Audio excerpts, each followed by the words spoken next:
Japan just got hit by a magnitude 7.7 earthquake off its northern coast. 162 foreshocks led up to it, over 5 months. The Megaquake advisory runs until April 27th. But seismologists are watching something in the data that has them deeply uneasy right now. Here's what the JMA confirmed, and why the clock isn't done yet. 182 cities, towns, and villages are on alert right now, from Hokkaido in the far north all the way down to Chiba, just outside Tokyo, in the south. That zone includes Aomori, Sendai, and Hachinohe. Those 3 cities alone hold nearly 1.7 million people. The Japan Meteorological Agency confirmed a 1% chance of a follow-on magnitude 8 or stronger quake before April 27th. That sounds small. It isn't. That's 10 times the normal background risk. And the last time a warning like this was ignored on this exact coastline, more than 18,000 people died.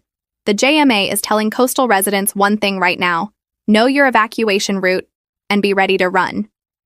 This started before April 20th, way before. In November 2025, the seafloor off Japan's Sanriku coast began to move. Small quakes, dozens of them. The JMA logged them, flagged them. I watched them build.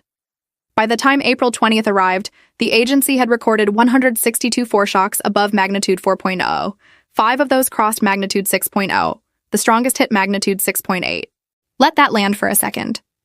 Some of those foreshocks would be front-page news in any other country. In Japan, they were just the opening act. At 4:52 p.m. local time on Monday, the main event arrived. A magnitude 7.7 earthquake exploded 20 kilometers beneath the seafloor. The epicenter sat about 100 kilometers off the coast of Miyako, Iwate Prefecture. This is the same stretch of ocean that has broken Japan before. Buildings in Tokyo swayed for several minutes, 400 kilometers from the epicenter. The ground in Sendai rolled for over a minute. In the coastal town of Noda, shaking hit what scientists call modified Mercalli intensity 6, strong enough to move heavy furniture and crack plaster walls. In Kuji, Iwate, sirens screamed across the waterfront before tsunami warnings even reached people's phones. The JMA issued a tsunami warning within minutes. Waves of up to 3 meters, nearly 10 feet, were forecast for parts of Iwate, Aomori, and Hokkaido. Emergency loudspeakers in Ofunato screamed one word across the harbor: evacuate. Tens of thousands of people moved toward high ground. Then the waves came. At Kuji, they peaked at 80 centimeters. At Miyako and Urikawa, 40 centimeters. 30 centimeters reached Sendai. Far smaller than feared. But here's where it gets strange. That did not end the emergency, not even close. Because within hours of the main shock, Japan's meteorological agency issued a second alert. The off the coast of Hokkaido and Sanriku subsequent earthquake advisory. It covers 182 municipalities across 7 prefectures, active until April 27th at 5 p.m. 6 people were injured in Monday's quake. 26 buildings were damaged in Aomori alone. Power went out at around 100 households. And the JMA confirmed the probability of a follow-on magnitude 8 event is now 1%. Compared to the baseline of 0.1%, that's a 10-fold increase. And that wasn't even the worst part. This is the second time in 5 months Japan has been placed under this exact advisory type. In December 2025, a magnitude 7.6 earthquake struck just 140 kilometers north-northwest of Monday's epicenter. That triggered a week-long megaquake alert then too. Now the same zone has ruptured again. Watch what happens next. Because the USGS records confirm this foreshock sequence, 162 events above magnitude 4.0 in 5 months, is unusually long and unusually intense. And that number sits at the center of what Japan's top seismologists are staring at right now. Let's talk about who's inside this warning zone right now. The advisory sweeps from Hokkaido in the north, Japan's largest island, down through Aomori, through Iwate and Miyagi, the same prefectures that were hit hardest in 2011, all the way to Chiba, which borders Tokyo to the east. If a major aftershock strikes in the next 72 hours, the Japan Times confirms the Tohoku Shinkansen would halt again. It already suspended service between Tokyo and Shin Aomori Station on Monday night. Over 5 million people ride that line every month. Coastal highway routes in Iwate remain under inspection. But the most exposed people are the ones closest to the water. Towns like Ofunato, Kuji, and Rikuzen Takata. Communities that buried their dead after 2011. Communities that rebuilt their seawalls to 15 meters high. That installed the sirens, ran the drills, taught the children to run uphill, and now they're waiting again. The JMA told coastal residents something very specific. If you feel strong shaking, do not wait for an official warning. Run to high ground immediately. Because in 2011, the warning came fast. The waves came faster. Here's why this matters beyond Japan. This is the third megaquake level advisory in less than 2 years. In August 2024, a magnitude 7.1 struck off Miyazaki Prefecture. Japan issued its first ever Nankai Trough Megaquake Advisory, a warning covering an entirely different fault system, an 800-kilometer undersea trench off Japan's southern and central Pacific coast. That advisory passed without a major follow-on event.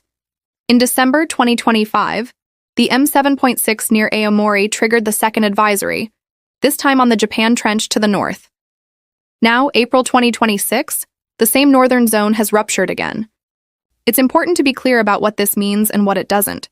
These events are on different fault systems. April 20's quake hit the Japan Trench, the subduction zone beneath the Pacific. The Nankai Trough lies further west, beneath the Philippine Sea Plate. One does not directly cause the other. The JMA has not drawn that connection officially. But some researchers believe repeated large ruptures along the Japan Trench can transfer stress to neighboring systems over geological time. That idea remains actively studied and is not settled science. What is settled is the historical pattern.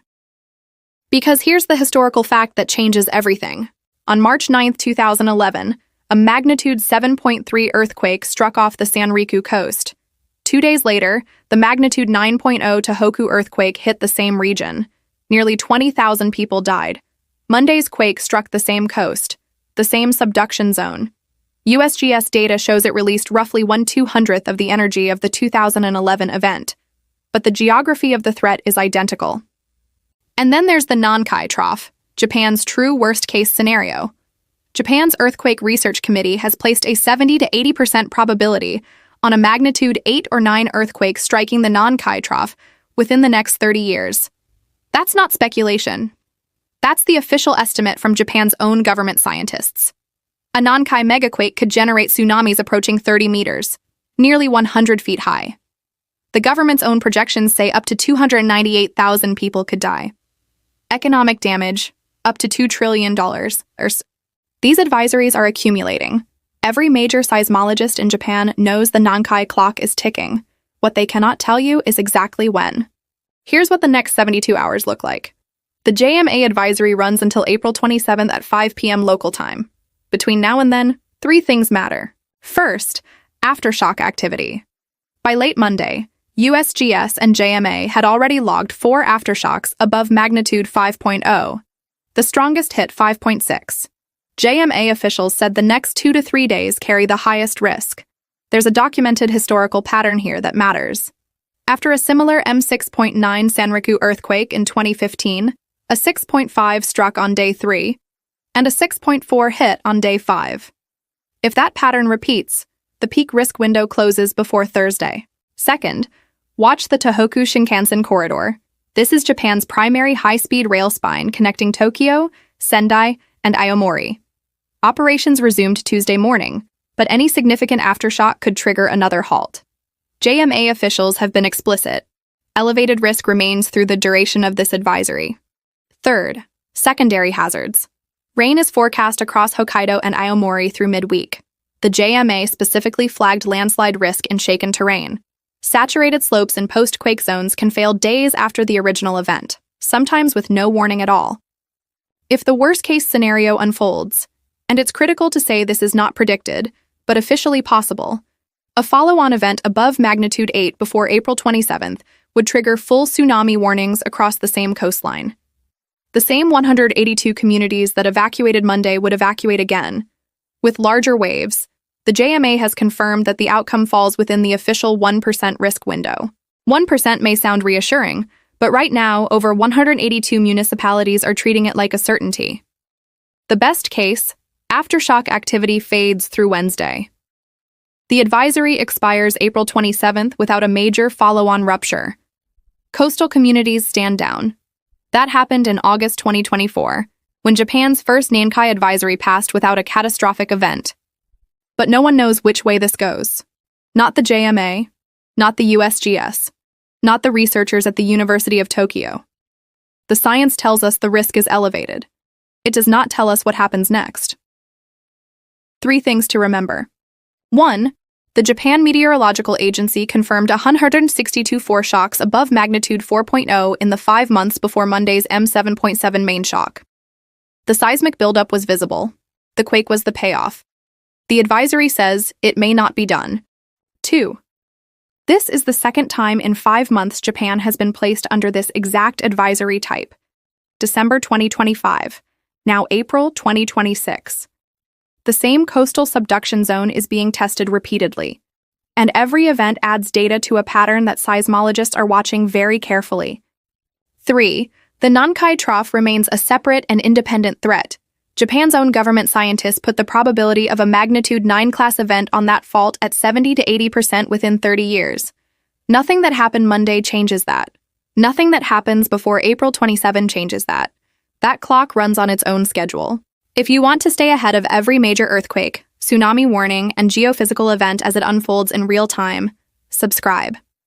This channel posts every time something significant moves. Coming next, Japan just marked the 15th anniversary of the 2011 Tohoku earthquake, and the debate over whether the country is actually ready for the Nankai Megaquake is more intense than ever before. That video is on the screen right now. Watch it before April 27th. Stay safe.